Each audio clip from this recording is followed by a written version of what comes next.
राधे राधे। कैसे हैं आप सब? जय माता की। नवरात्रि के चौथे दिन माँ कूष्मांडा की पूजा की जाती है। अपनी मंद हंसी के कारण अंड यानी ब्रह्मांड को उत्पन्न करने के कारण इस देवी को कूष्मांडा नाम से जाना जाता है। आइए अब जानते हैं माता का स्वरूप कैसा है। माता कूष्मांडा की 8 भुजाएं हैं। इन्हें अष्टभुजा भी कहा जाता है। इनके 7 हाथों में कमंडल, धनुष, बाण, कमल, पुष्प, चक्र तथा गदा है। वहीं दूसरी भुजा में वह सिद्धियां और निधियों से युक्त माला धारण करती है। माता का भोग। माँ कूष्मांडा को कुम्हरा यानी पेठा अति प्रिय है। इसके साथ ही देवी को मालपुए का भी आप भोग लगा सकते हैं। माता के इस स्वरूप का ध्यान स्थान अनाहत चक्र है। इसलिए देवी की उपासना में अनाहत चक्र के मिलते रंग जो हल्का नीला रंग होता है, उसी रंग के कपड़े धारण करके आप माता कूष्मांडा की उपासना कर सकते हैं। जय माता की। मैं हूं आकांक्षा और आप सबका बहुत बहुत स्वागत करती हूं आपके अपने YouTube channel Krishna magical world में। आज की वीडियो में हम अपनी दुर्गा सप्तशती जो पुस्तक है उसके द्वारा जो रचित पाठ चतुर्थ अध्याय है जो उसका श्रवण करेंगे। ओम गण गणपते नमः चतुर्थो अध्याय, इंद्रादि देवताओं द्वारा देवी की स्तुति। सिद्धि की इच्छा रखने वाले पुरुष जिनकी सेवा करते हैं तथा देवता जिन्हें सब ओर से घेरे रहते हैं, उन ज्ञान नाम वाली दुर्गा देवी का ध्यान करें। उनके श्रीअंगों की आभा काले मेघ के समान श्याम है। वे अपने कटाक्षों से शत्रु समूह को भय प्रदान करते हैं। उनके मस्तक पर आबद्ध चंद्रमा की रेखा शोभा पाती है। वे अपने हाथों में शंख, चक्र, कृपाण और त्रिशूल धारण करती हैं। उनके 3 नेत्र हैं। वे सिंह के कंधे पर चढ़ी हुई हैं और अपने तेज से तीनों लोगों को परिपूर्ण कर रही हैं। ऋषि कहते हैं अत्यंत पराक्रमी दुरात्मा महिषासुर तथा उसकी दैत्य सेना के देवी के हाथ से मारे जाने पर इंद्र आदि देवता प्रणाम के लिए गर्दन तथा कंधे झुकाकर उन भगवती दुर्गा का उत्तम वचनों द्वारा स्तवन करने लगे। उस समय उनके सुंदर अंगों में अत्यंत हर्ष के कारण रोमांच हो आया था। देवता बोले, संपूर्ण देवताओं की शक्ति का समुदाय ही जिनका स्वरूप है तथा जिन देवी ने अपनी शक्ति से संपूर्ण जगत को व्याप्त कर रखा है, समस्त देवताओं और महर्षियों की पूजनीय उन जगदम्बा को हम भक्ति पूर्वक नमस्कार करते हैं। वे हम लोगों का कल्याण करें।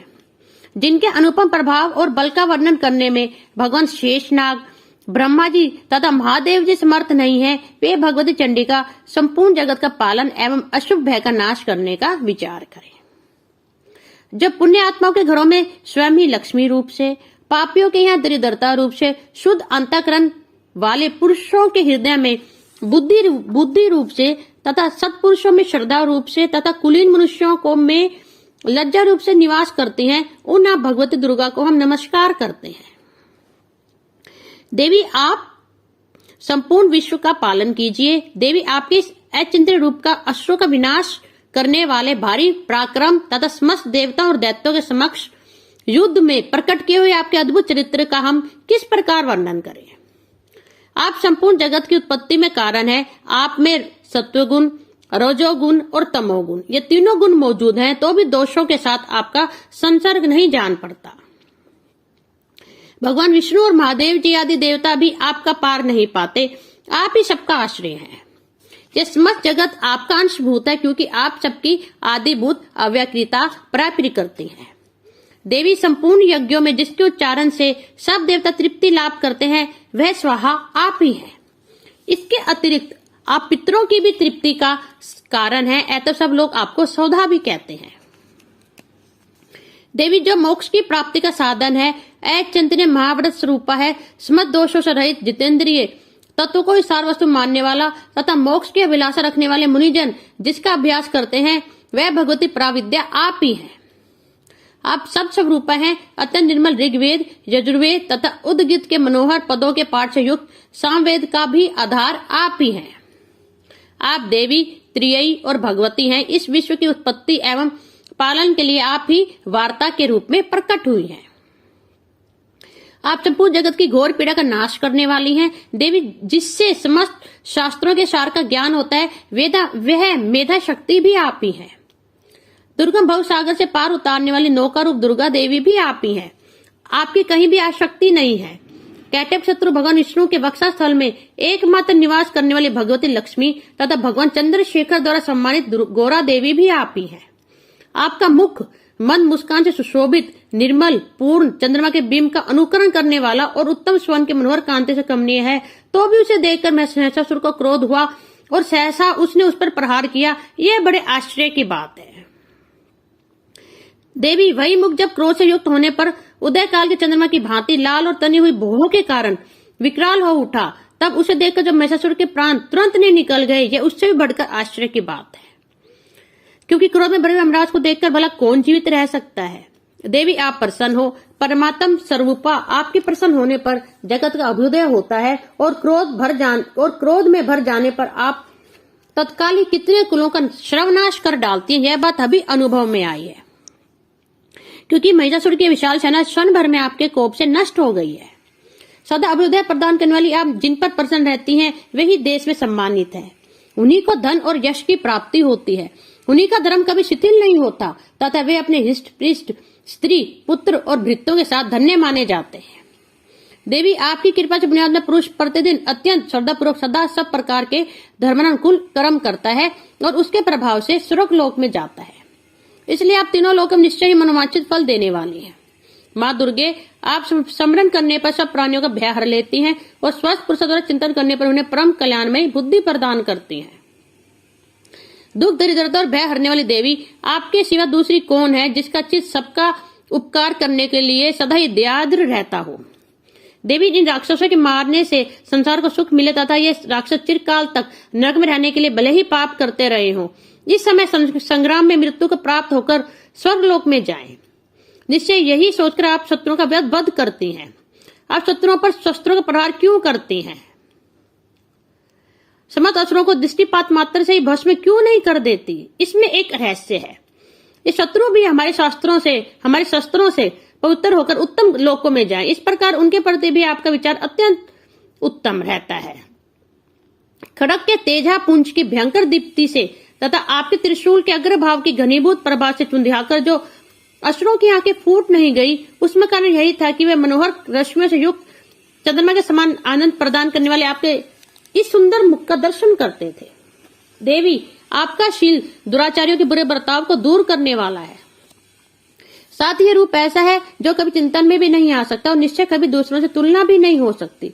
तथा आपका बल और पराक्रम तो उन दैत्यों का भी नाश करने वाला है जो कभी देवताओं के पराक्रम को भी नष्ट कर चुके थे। इस प्रकार आपने शत्रुओं पर भी अपनी दया ही प्रकट की है। वरदायिनी देवी, आपके इस पराक्रम की किसके साथ तुलना हो सकती है? तथा शत्रुओं को भय देने वाला एवं अत्यंत मनोहर ऐसा रूप भी आपके सिवा और कहाँ है? हृदय में कृपा और युद्ध में निष्ठुरता, ये दोनों बातें तीनों लोकों के भीतर केवल आप में ही देखी गई हैं। माता, आपने शत्रुओं का नाश करके इस समस्त त्रिलोकी की रक्षा की है। उन शत्रुओं को भी युद्ध भूमि में मारकर स्वर्ग लोक में पहुंचाया है तथा उन्मत्त दैत्य से प्राप्त होने वाले हम लोगों के भय को भी दूर कर दिया है। आपको हमारा नमस्कार है। देवी, आप शूल से हमारी रक्षा करें। अंबिके, आप खड़ग से भी हमारी रक्षा करें तथा घंटक ध्वनि से और धनुष की टंकार से भी हम लोगों की रक्षा करें। चंडिके, पूर्व, पश्चिम और दक्षिण दिशा में आप हमारी रक्षा करें तथा ईश्वरी, अपने त्रिशूल को घुमाकर आप उत्तर दिशा में भी हमारी रक्षा करें। तीनों लोकों में आपके जो परम सुंदर एवं अत्यंत भयंकर रूप विचरते रहते हैं, उनके द्वारा भी आप हमारी तथा इस भूलोक की रक्षा करें। अंबिके, आपके कर पल्लवों में शोभा पाने वाले खड़ग, शूल और गदा आदि जो अस्त्र हों, उन सबके द्वारा सब ओर से हम लोगों की रक्षा करें। ऋषि कहते हैं, इस प्रकार जब देवताओं ने जगन माता दुर्गा की स्तुति की और नंदन वन के दिव्य पुष्पों एवं गंधचंदन आदि के द्वारा उनका पूजन किया, फिर सबने मिलकर जब भक्तिपूर्वक दिव्य धूपों की सुगंध निवेदन की, तब देवी ने प्रसन्न होकर प्रणाम करते हुए सब देवताओं से कहा। देवी बोली, देवताओं, तुम सब लोग मुझसे जिस वस्तु की अभिलाषा रखते हो उसे मांगो।